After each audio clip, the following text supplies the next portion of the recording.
A commentary published by Nature argues that the IPCC and climate scientists in general need to step in to rein in the 12 years to save the planet arguments.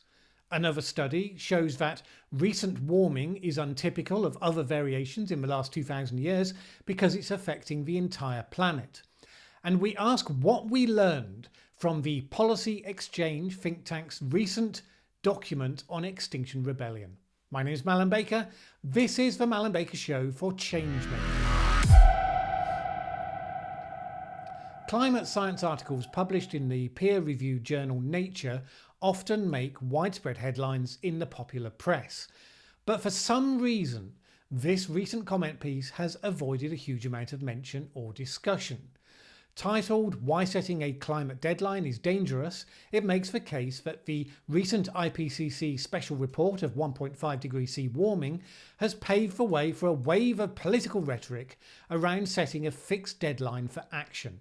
Because these interpretations have not properly represented the science, the authors argue that the IPCC needs to take responsibility for setting the record straight. Here's the key argument from the paper. The rhetoric of emergency emerges from the worldview of millenarianism and its conception of compressed time that calls for immediate actions before it's too late. However, regardless of the original intentions, an empty call for emergency actions can be interpreted in myriad ways. In the worst case, the emergency rhetoric could become stolen rhetoric, used as justification for solar geoengineering and potentially for more authoritarian forms of governance and regulation. A more fundamental problem with deadlinism is that it might incite cynical cry wolf responses and undermine the credibility of climate science when an anticipated disaster does not happen. The imagery of deadlines and countdown clocks offers an illusory cliff edge after which the world heads inevitably to its imminent demise. It promulgates the imaginary of extinction and the collapse of civilization. The impacts of climate change are more likely to be intermittent, slow and gradual. On top of this, the alarming message conveyed by deadlinism will only ever resonate with particular social groups, mostly those that are already predisposed to heightened concern about climate change. To others, the message can be alarmist and polarising, alienating them and restricting the possibility for crafting enduring bipartisan solutions. Now, those who are regular viewers of this channel will recognise these themes from my critiques of Extinction Rebellion from the very beginning. Despite good intentions, the rhetoric of a 2030 deadline is the political misuse of science for setting an artificial deadline. Although the rhetoric is usually seen by scientists as a misleading interpretation of the IPCC findings, the IPCC and most climate scientists have so far kept silent, thereby implicitly seeming to endorse it.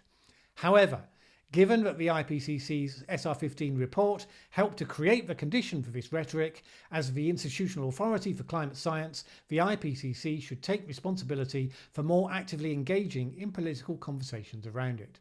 Now, as I've said numerous times, none of this means that climate change is not an urgent issue. It does mean that groups like Extinction Rebellion and the so-called Squad in the US Congress, who say that we have to do something drastic and urgent right now or else your children will die, they are misrepresenting the science. And the concern expressed in that piece that it will feed the cynics who point out to all the previous missed deadlines and dismiss the messages out of hand, we see that every day. The activists can say that it's all because those people are evil deniers, but ultimately, if you follow a stupid campaign strategy designed to polarise, it's exactly what you expect to happen as consequence. It's what I predicted last year with the rise of Extinction Rebellion. So far, sad to say, it is a spectacularly spot-on prediction. Now, it's understandable why scientists refrain from stepping in, because on the occasions when they do, their words tend to get jumped on by the actual full-out climate change skeptics who tout them as proof that nothing needs to be done. If you care about climate change and effective campaigning on the issue, you should read this full article, the link's given in the description below the video, reflect on it, discuss and address it. Needless to say, Extinction Rebellion and indeed most news outlets have failed to mention the piece at all. One piece that did get widespread publicity, justifiably so, was the recent research that showed that changes in the temperature are completely different to other shifts that have happened in the last 2,000 years. It's one of the frequent arguments by those who want to argue against the importance of man-made climate change. They say, this isn't new. The climate has always been changing. After all, we had the Little Ice Age where people were skating on the Thames in London and all sorts of other things. But as the recent research shows, the current trends are different to all of those because we now know they are affecting the entire world. This is a global phenomenon. Whereas between 1300 and 1850, it was Europe and North America experiencing the Little Ice Age, which wasn't technically an ice age at all, but seriously cold weather. Before then, there was the medieval warming period from 800 to 1200. That was restricted to the Northern Hemisphere. And you might think, well, so what? You know, the Northern Hemisphere is like half the planet. But that's not the point. This one is worldwide, and it wasn't the case before. And it shows that the nature of this phenomenon is demonstrably different to those cases. Not only that, but the pace of change is also faster than those historical examples. Now, in theory, this research should put an end once and for all to the debate over whether the current climate change is man-made and whether it's a serious phenomenon. And it won't, of course, because as we've seen, on both sides of the debate, people are filtering what they hear depending on what fits their narrative. Even the ones who say that they're following the science are only following the bits of the science they think support the argument, even though that is quite a lot of the science. So don't expect any individual piece of research to actually change the tone of public debate anytime soon. Now, speaking of groups who cherry-pick the science, let's move on to quickly note the recent report by the think tank Policy Exchange on Extinction Rebellion. This came out a couple of weeks ago. I've now had time to read the whole thing. If you've been following my videos on Extinction Rebellion, you'll find nothing in the report that we haven't covered here. They echo all the material I've talked about with the aims of the group's founders, the way apocalyptic misreadings of the science is being used to radicalise people and how this could play out. Indeed, from my reading of the report, it is actually very solidly based on the evidence. It would have been easy to play up certain aspects to make the group seem worse than it is, but by and large the report authors don't do that. When they absorb, for instance, that the group wants to overthrow the capitalist state, but they're not clear what they think its replacement should look like, it'd be very easy to come up with conspiracy theorist ideas about how they're hiding the truth for cynical, manipulative purposes. Instead, they surmise, and this rather goes with what my impression is that the founders just really don't know. Probably because they actually never really believed that they would actually be successful in achieving that end goal, so they hadn't spent a lot of time working out the details. When Policy Exchange launched the report, a number of news outlets leapt on the quote that they give of Roger Hallam saying that some people might die in the course of a rebellion. The news outlets desperately wanted this to be evidence that the group was prepared to move to violence if they didn't get their way. Well, that isn't what the actual report says, and it highlights Roger Hallam's own explanation of how this might happen: police violence against protesters, unlikely, or people going on hunger strike. What I didn't find in the report were any factual inaccuracies or overstated claims. So, how did Extinction Rebellion respond? One example of this in action came from the interview with spokesman Rupert Read on the Radio 4 Today programme. Let's pick out some of the key exchanges. And let me quote to you what one of your leading people, Roger Hallam, said in February of this year. We're not just sending out emails and asking for donations. We're going to force the governments to act. And if they don't, we will bring them down and create a democracy fit for purpose. And yes, some might die in the process. Well, I'd rather live on a healthy planet than die. But if we look at what happened with the suffragettes, if we look at what happened with the civil rights movement, people did die in those movements. And this movement, this struggle is even bigger than those. But you know what? If people die, it's not going to be because of us, because we are an absolutely non-violent movement.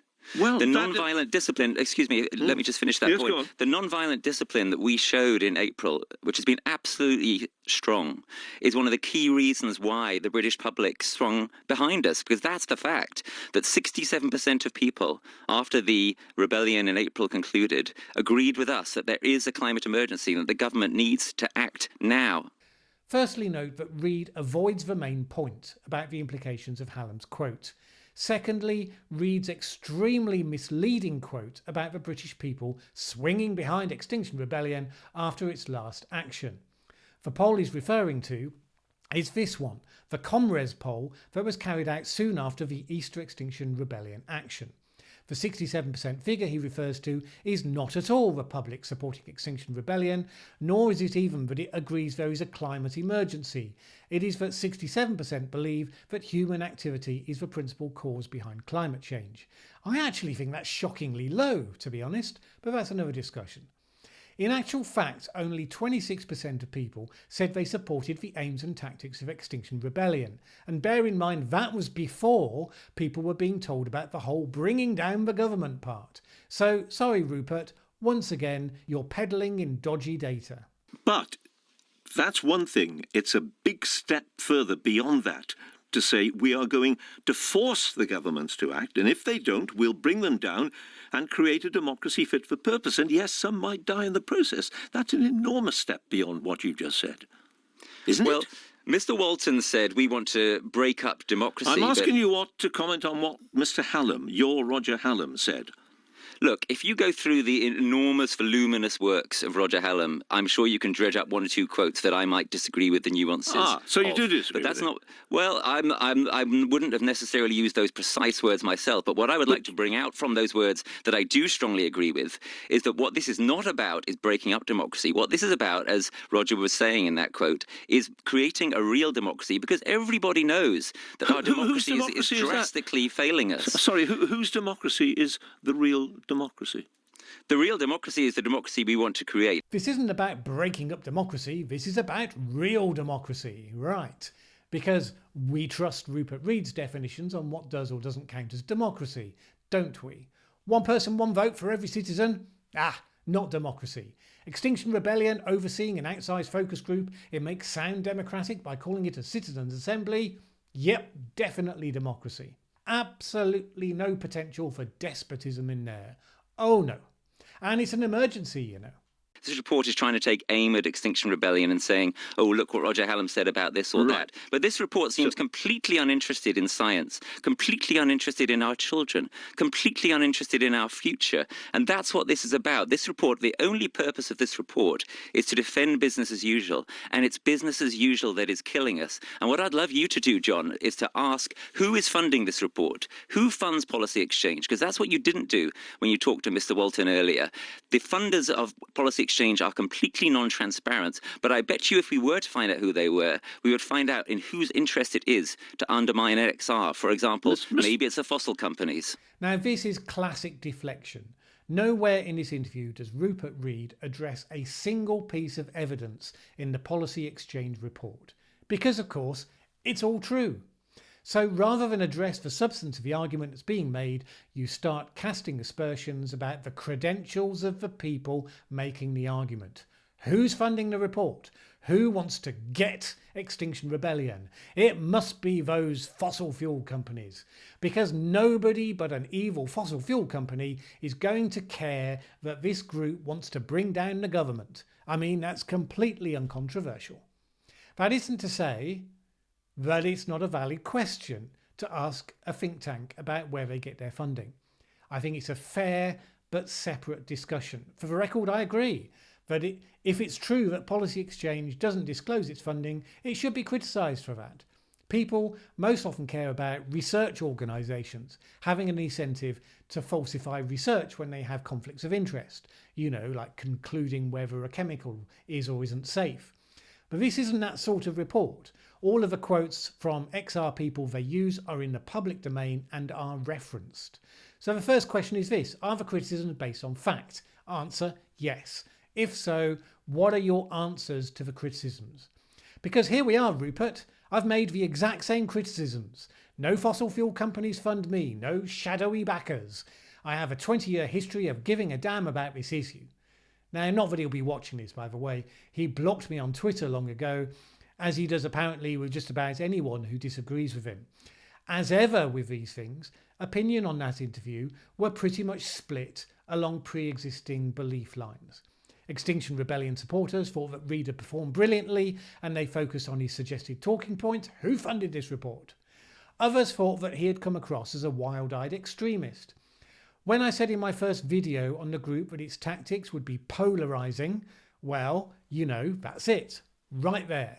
And Reid can complain all he likes, as he does, about why are you talking about that? The planet's facing a crisis. We should be talking about climate change.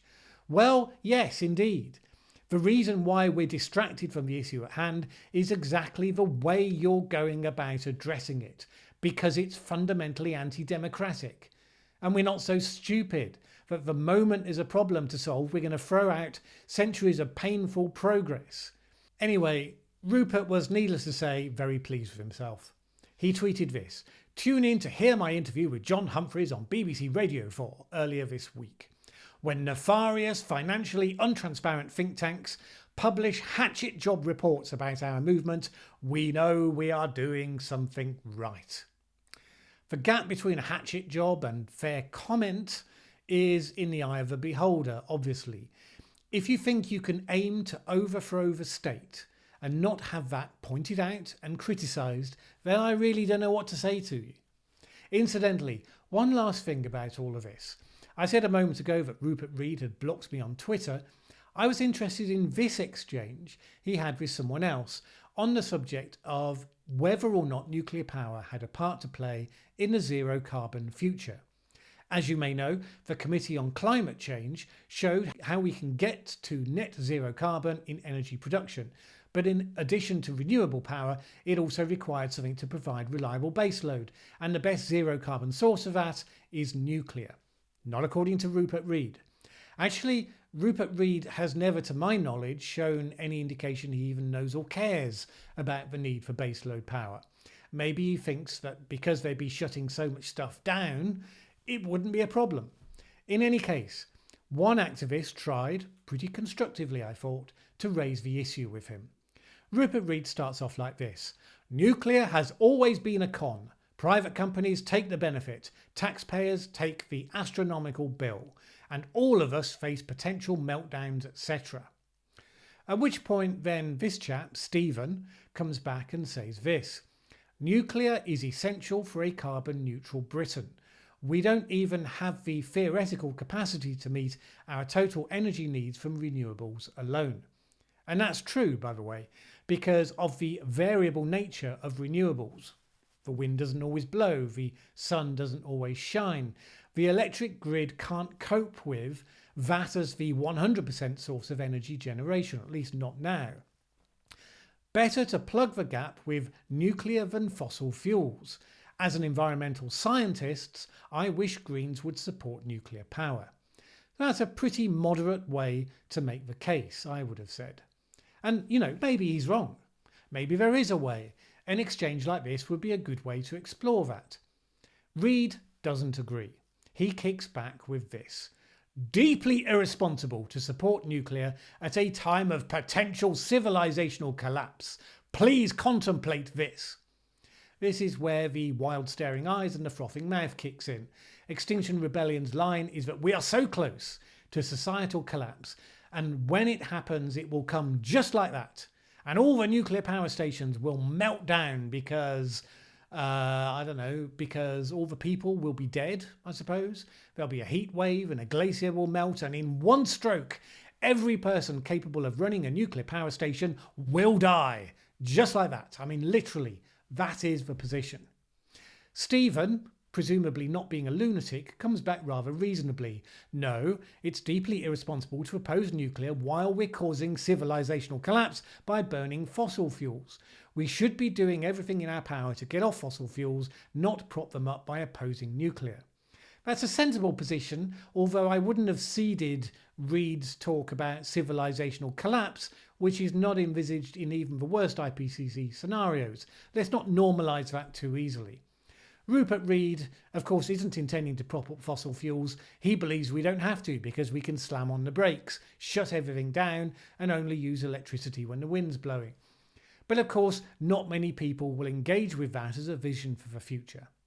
Read comes back again in the same vein. You are betting everything on victory. Utterly irresponsible. If and when nuke power plants melt down as civilization goes down, you will have blood on your hands. How do you know when you're dealing with an ideologue?